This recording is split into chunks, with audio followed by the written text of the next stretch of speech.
Hey guys, welcome back.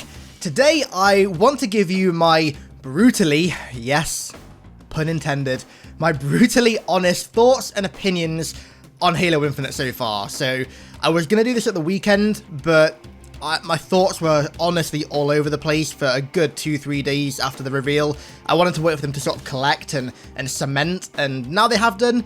Now I feel like I've got my thoughts and opinions on the game, both positive and negative, sort of set, and I know what I think about the game, so that's what this video is. I will warn you beforehand, I'm doing this completely unscripted, so a quick waffle warning. I might waffle a bit, but I figured just speaking honestly and from the heart was the best way to do this video. Saying speaking from the heart sounds really melodramatic, but I just want to give my honest opinions, and that's what this is. So let's start off with the good stuff. Let's start off on a positive note. What did I like about the reveal so far? Well, firstly, the story.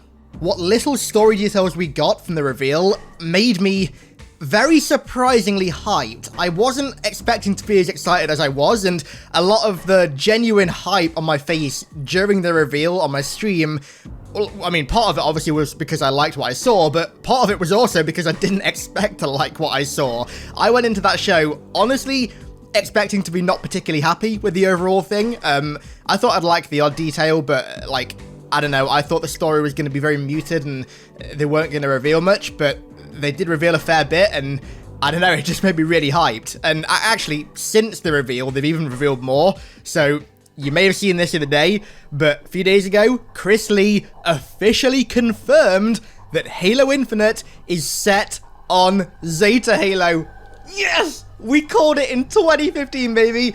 And it's actually happening. So this alone makes me so much more hyped for the story, honestly, because as I've said for years now, the potential with setting a game on Zeta Halo, especially one that is open world, is just, again, pardon the pun, right? But it's just infinite. It really is. Flood, Precursors, Mendicant Bias, the Didact, Faber, Ancient Humans. There's so much potential there. I'm going to cover more of that in a video sometime in the next few days, but it has me so excited. And then another thing as well, in fact, that CIA 391 found from Halopedia, if we go back to 2016, the cover of Halo Fractures, which was like a little novella collection, it was a book that was full of short stories, kind of like Halo Evolutions, the cover art of that novel was really weird. It was a Halo ring, which we later found out to be Zeta Halo, with like a screen crack in it, and none of the stories were set on Zeta Halo in that book. So everyone kind of just thought like, oh, it's a Halo, it's like iconic imagery, they're going to put a Halo on the cover art because people are going to buy it. But I guess 343 had ulterior motives, and honestly, that should make you even more excited for the story, because it shows that 343 were planting the seeds of it as far back as like 4 years ago. People have been worried that the Halo Infinite story is going to be sort of like a sharp course correction, that it's going to be based too much on fan feedback, and it's going to be a massive departure from the plans that they had following Halo 5, and I don't know, this to me makes me feel like it won't be. It makes me feel like they had the ideas for this story almost set in stone, like not long after Halo 5 came out. So if you're worried about Halo Infinite story maybe being too reliant on fan feedback, then this should quell those worries. Either way, I love it when companies do this with games, when they lay teasers that you don't notice, and then like 3 or 4 years down the line, when you go back and look at them, you're like, oh, so that's what that meant.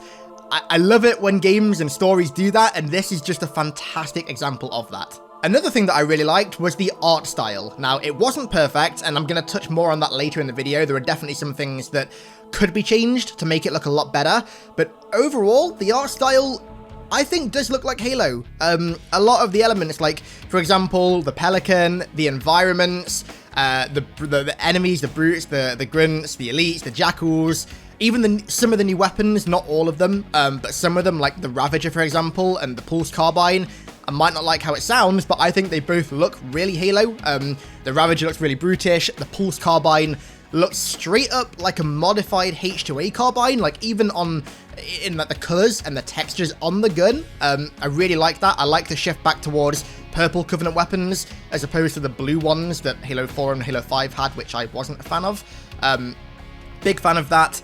It really did inspire a sort of classic Halo feel across the board. Now, again, let me just reiterate, not everything I was a fan of. Not everything looked like that, and I'm going to talk more about that in a minute, but overall, I'm happy with it. The one thing that I absolutely did not expect to be singing the praises of, but I'm about to, is the gameplay. I did not, for a million years, ever expect to be happy with Halo Infinite's gameplay. I was adamant going into it, it was going to be like Halo 5 Lite, and I guess in a way it kind of is with Sprint and Clamber, which, by the way, my opinions haven't changed on. Still hate them, don't belong in Halo in my opinion. Even in an open world Halo game, there are still so many more interesting ways to traverse large environments. But the overall focus, again, on Sandbox, I adore. Again, grappling hook, when we first looked at that, I was like, oh no, dude. Oh no, we're copying Titanfall. But the way that it functions in the game and the way that it interacts with the sandbox, just, it makes me so happy because, honestly, in this regard, I really feel like 343 have listened to the feedback on Halo 5's movement from people who didn't like it. They could have listened a lot more, but they've definitely listened to some degree. One of the biggest issues with Halo 5's movement was that the sandbox became so nullified because all of the powerful abilities that you would expect to be on the map, you just spawned with. You spawned with a one-shot aerial assault thing in Ground Pound. You spawned with a one-shot melee, and an obnoxious one at that, in Spartan Charge. You spawned with an instant, like, get-out-of-jail-free card with thrusters. What else was there? Auto hover. You spawned with basically a jetpack. It really didn't, it wasn't conducive to Halo's gameplay, Halo's legacy of gameplay. And I'm really happy they seem to be going back towards that with the sandbox focus. I'm such a big fan of that. The potential with a grappling hook acting like a Halo 3 style equipment in multiplayer is insane. I mean, not only is it going to function similarly to how sword flying used to function in Halo 2, it's going to give you that same vibe of being able to like soar through the air and get some momentum, but at the same time, the fact that it's an on-map equipment means that you can't just do it off the spawn. You have to fight for the right to be able to do that, to be able to soar through the air, or to like pick a fusion coil up and like yeet it at somebody.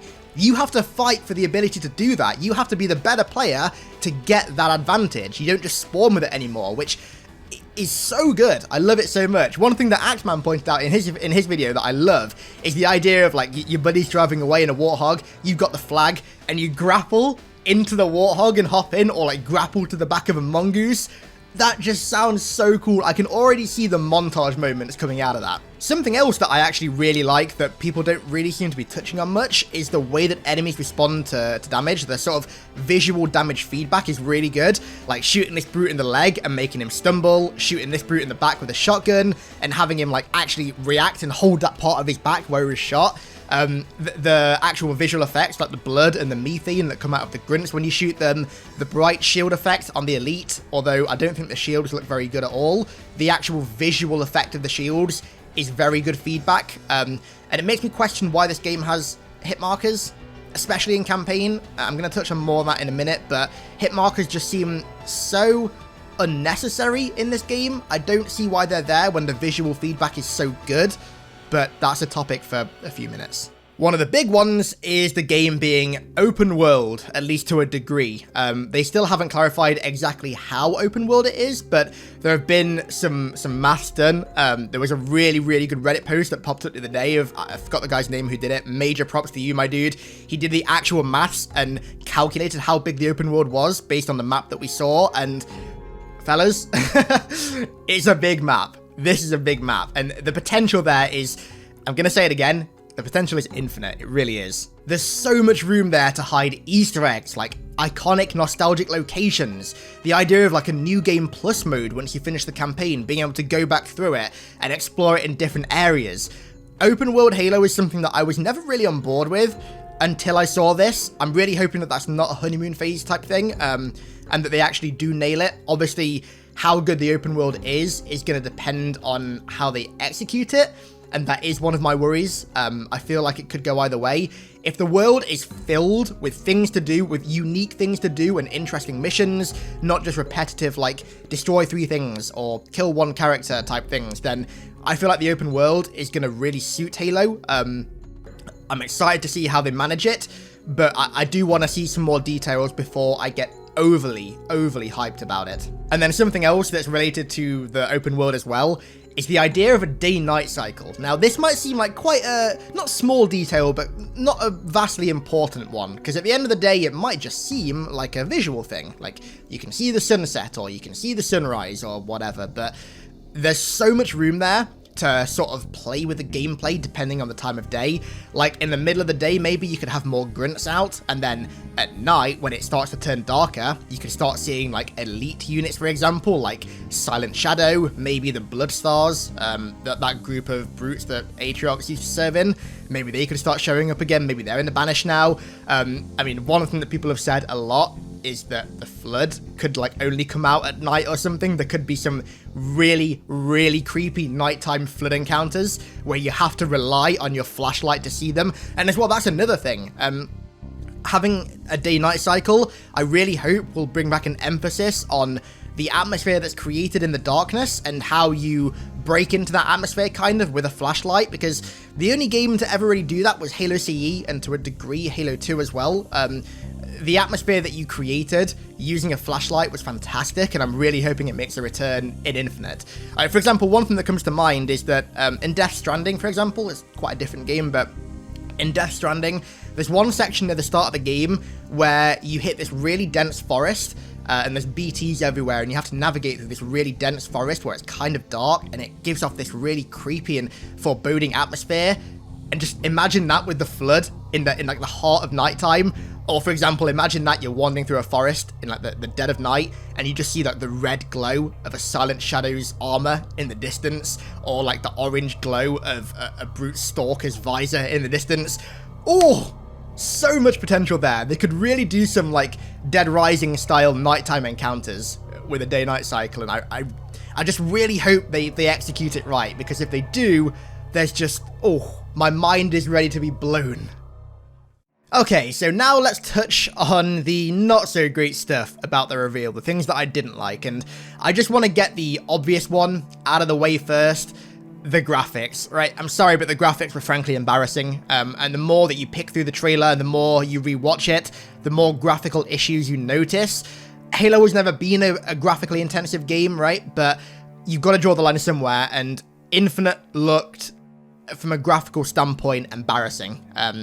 Honestly, from my very amateurish knowledge on graphics, which essentially ends at customizing graphics options in games, from what I managed to gather, I think the lighting was kind of screwed. The lighting looks really bad, and it doesn't light the models or the textures up enough to show detail. But that's, like I said, that's just my amateurish opinion. I highly recommend every single one of you, once you finish this video, go and watch Digital Foundry's video about the graphics, listen to actual experts talk about what looked good and what didn't look good, and what needs to change for launch, because whatever you read on Twitter or Reddit or any internet forum is ultimately just somebody who doesn't really know anything about graphics talking about graphics.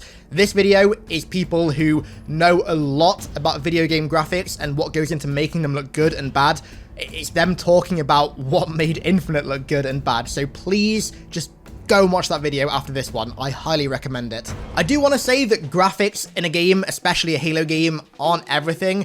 Like, the best example I can give is, for me, Metal Gear Solid 2, my second favorite game of all time, just behind Halo 2. The graphics of that game have aged poorly, to say the least. They haven't aged well. It's an old game. But you know what? I replay that game at least once a year, because, the graphics aren't great, graphics don't hold up, but the storytelling, the narrative, the world building, the dialogue, the enemy design, the art style, the level design, the gameplay, all of it is so good. You don't need a game that is graphically intensive to make it good and replayable. And Halo in the past has never been that graphically intensive either. And you know what? I replay MGS2 every year, compared to MGS5, which is a game that still holds up nowadays, still looks really good 5 years later. I played that game once when it came out, didn't play it again, didn't touch it again, didn't rate it at all. So, graphics are not everything. Halo is a great example of that as well. Halo's graphics have never been fantastic. Halo 3's lighting was really good, Halo 4's textures were really good when it came out, but neither, aside from maybe Halo 3's lighting, neither have aged particularly well. But you know what? Those games are still so replayable because everything else is so good. That said though, just to flip-flop again, the graphics do need to improve. There is no excuse for a game launching on the world's most powerful console to look like this. There just isn't. I'm sorry, I'm not taking any excuse for that. Ultimately, I feel like designing a game of this scope and scale to be playable on the insanely weak original Xbox One that came out in 2013 was a colossal mistake. Nay, it was heresy. I feel like that was something that should have never been okayed. The lowest console this should have been playable on is the Xbox One X, I think. You're tying it down to hardware that was made in like 2012, 2013, and for a game of this size, that's not conducive at all. It's not going to help. The next thing is the brute designs. Now, I do not hate them by any means. In fact, I actually like them. But I feel like there's so much potential with them. They don't look anywhere near as good as they could do. The first thing that I have an issue with is the lack of hair. I don't particularly like these ogre orc looking brutes. I made a joke on stream that they look like Gundabad orcs from Lord of the Rings, and I mean, they really do. They need to have some sort of hair. I mean, Halo 2 Anniversary brutes, in my opinion, were the absolute pinnacle of the brute design. I know that hair is expensive and very graphically intensive to have on like every enemy, but maybe go for like a Halo 3 approach where it's sort of in the middle with a bit of hair, or maybe go for like a Halo 2 Anniversary approach, but just on the face where they have a lot of beard hair and like head hair and like a bit of fur on the body, but not loads. If it is that graphically intensive. I don't like them being completely hairless at all. Although somebody, to be fair, did mention the other day to me on Twitter, a good idea would be maybe have the lower ranking brutes be completely hairless, and then as the ranks go up, have them get more hair, sort of like a rank indication, like they've earned the honor and the pride of having hair by fighting in battles. I like that. It's kind of cool. But just give them more hair overall, because they look really strange without hair. I mean, look at Craig, my dude Craig, for example. Look at him. He deserves a beard. Come on. And my second issue with the brutes is the armor. I like the design. I don't like the color at all. It's far too bright red, and it does look like a toy. Far too much like a toy. Just add some scratches, some scuffs, some dirt marks, some blood stains. I mean, they've just beaten humanity in a war. Don't forget that. They just annihilated humanity in a war on the ring. Surely their armor would be damaged or scratched or scuffed to some degree. You'd think they wouldn't just have completely new armor. A great example of what they could look like here was made by Garrett Post on Twitter. Highly recommend you guys go and check him out. As you can see, the picture on the right just looks so much better, and also so much more banished as well. Turn the red from like a bright red into like a dark crimson. Add more grey marks and more ornate detailing. More fur, a bit of a different undersuit, and the design will just look like chef's kiss. Absolute chef's kiss. The potential is definitely there, and they don't look bad, but they could look so much better. So much better. And whilst we're talking about art style, some of the new weapons are very hit and miss, I feel like. Visually, they are all over the place. Some of them I really like the Ravager and the Pulse Carbine, although that does look a bit too similar to the Storm Rifle again, which I'm not a fan of. But then others like the new Magnum, the Mark 50 Sidekick, which may be replacing the Magnum. We haven't had any confirmation. The Bulldog Shotgun, they look so generic. Like, they don't fit Halo's silhouette of those designs at all. And then also the sounds of the new weapons. I don't like the sounds in this game, I'm going to be quite honest. They sound so generic. Like, I genuinely wish that they'd just gone back to Bungie sounds. I honestly wish they'd just used the Bungie sounds all over again. Like, just listen to the comparison between the shotgun, the Bulldog shotgun, and the Halo 3 shotgun. Just listen to this.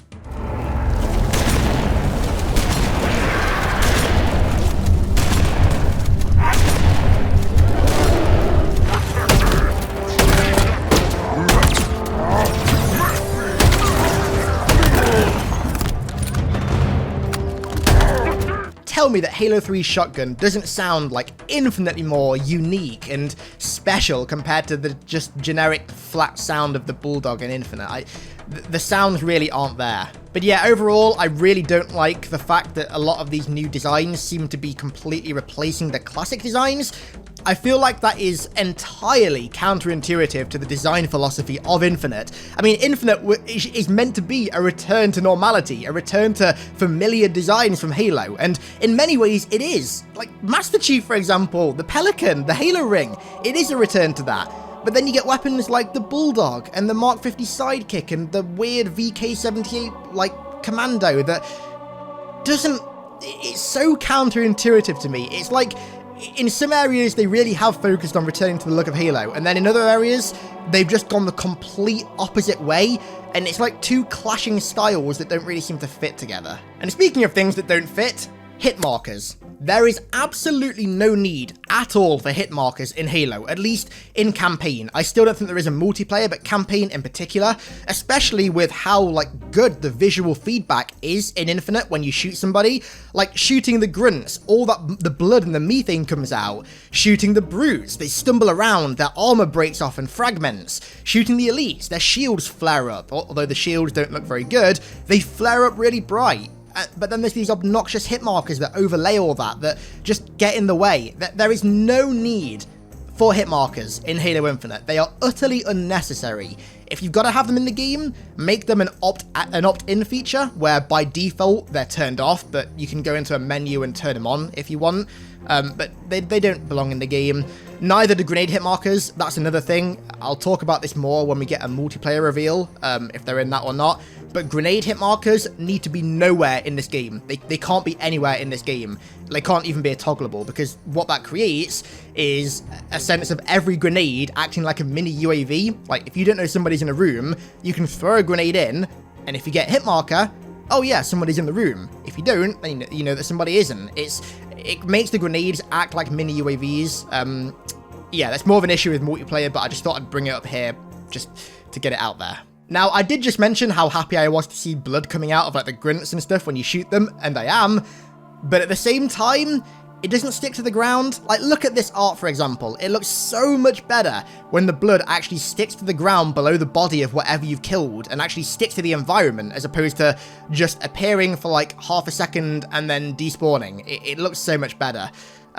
Relating to this, I found out that the game is T for teen, which worries me again. Especially considering that we're on a Zeta Halo, which means we're more than likely going to stumble upon the Flood. T for teen Flood. Ugh, no. Please no.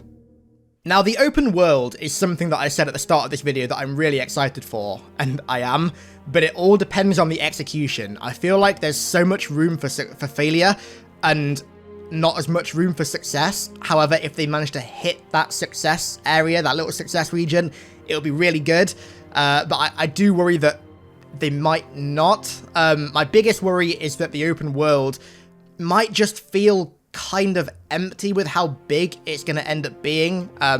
See, if I could choose any game to base it off that did open world really well, I'd say make it feel like, for example, Kingdom Come Deliverance, that had a fantastic open world, or The Witcher 3, or the original Dead Rising. Those open worlds felt packed full of things to do. There were no areas that felt empty or vapid, or like they were never really finished, or like they're just there for you to walk through and nothing else. The world feels alive in all three of those games, whereas, for example, I've said it already in this video, but Metal Gear Solid 5 for me really didn't do that. Metal Gear Solid 5's open world, for the most part, felt kind of empty and like it was done just for the sake of it, and I do worry that with Infinite being such a big open world, that might end up being the case. Like, you need to make sure that everywhere there were like patrols littered around, camps, dungeons and stuff, like little Forerunner rooms we can go in, like old UNSC camps or something, friendly platoons of Marines that are stranded.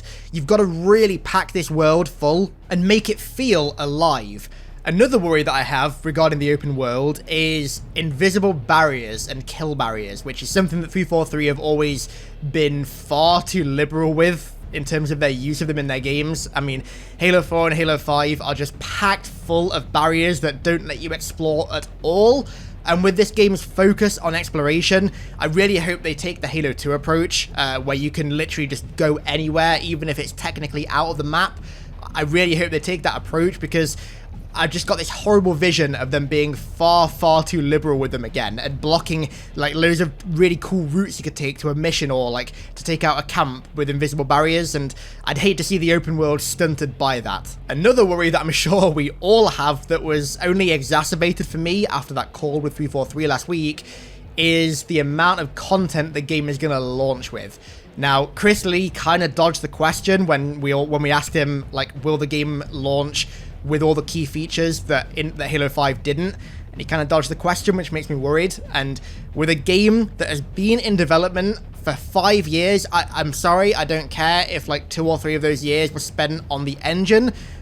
The most people, like the vast majority of people that are going to be playing this game are going to see 5-year dev cycle and are going to assume a lot of content. And I mean, everyone should. We should assume that Halo Infinite should launch with the content that we expect from a Halo game. There is no room to launch with anything missing. Forge has to be there at launch. Theater, custom games, matchmaking, full customization, community features. It all has to be there at launch. Playable elites need to be there, right? I'm sorry, I'm past the point now of saying that it's just a cool feature that would be good to have. Playable elites need to be there at launch. There are no excuses this time around 343. People have begged for them since Halo 4. This is your 3rd time around the block. There is no room to not have them. And I guess my final criticism is honestly that we just didn't see enough. We waited 5 years for this moment, and what we saw, I feel like a lot of people think it was underwhelming because we didn't see enough. We saw what was really just 5 minutes of gameplay with nothing else, not even like a date for the multiplayer reveal or for a beta. I was genuinely expecting to come out of this reveal with a beta or flighting date, and we didn't even get a hint of that.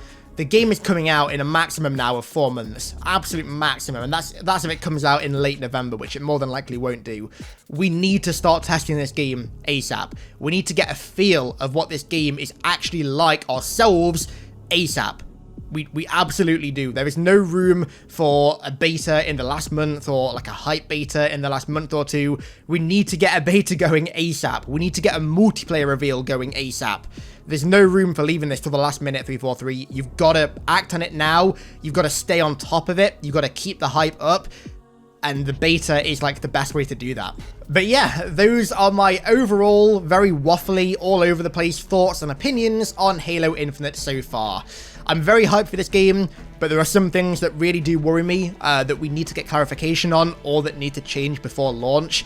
I do want to point you guys towards a bunch of really good sources of feedback that I've seen so far.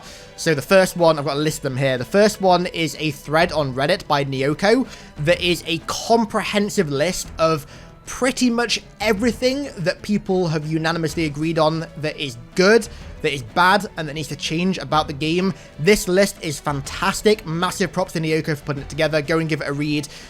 Give it your thoughts, and spread it around if you agree. Axeman made a really good video on Halo Infinite. The title is a bit deceiving. It makes it seem like he's not happy about the game and is actually like quite positive about it. Same with Favin as well. Favin made a really good video, a very critical video about the game. He's not as happy with it, but it's a fantastic video, and I highly suggest you go and check it out. Halo Cannon has made some really good breakdowns of it so far, and Late Night Gaming as well. His video on it was really good. It's really solid. I highly recommend you go and check it out. Thank you as well to all the artists who have been working to sort of give fan feedback on how to improve designs. I've seen a ton of generally really good improvements over 343's designs for this game come out of the community, so massive props to you guys. So yeah, those are my extremely waffly thoughts and opinions on the game. I'm sorry if I waffled loads and went off topic quite a bit, but I thought the best way to do this video was just to sort of let everything come out of my chest, just get everything off my chest, talk about it in an honest manner, and just see what you guys think. So yeah, leave me your thoughts and opinions down below in the comments. I'd love to hear what you guys think about my thoughts and opinions, and hear your thoughts and opinions as well. Of course, be civil, but get some debates going, talk about some things. You never know, we could come to one massive, perfect conclusion. So yeah, thank you so much for watching, guys. Next video in a few days will be a really nice, scripted, cohesive lore video about Zeta Halo and the lore behind it pre-Halo Infinite, which should be pretty exciting. But yeah, that's all for today. I want to give a massive, massive thank you to both Spartan Vadam and Iconic Comic for becoming new Iconic ones over on Patreon, along with, of course, everybody else who becomes a new patron over there, and of course, every other existing patron over there. I really do appreciate you guys. And thank you all so much for watching. I really, really do appreciate it. And I'll catch you in the next one.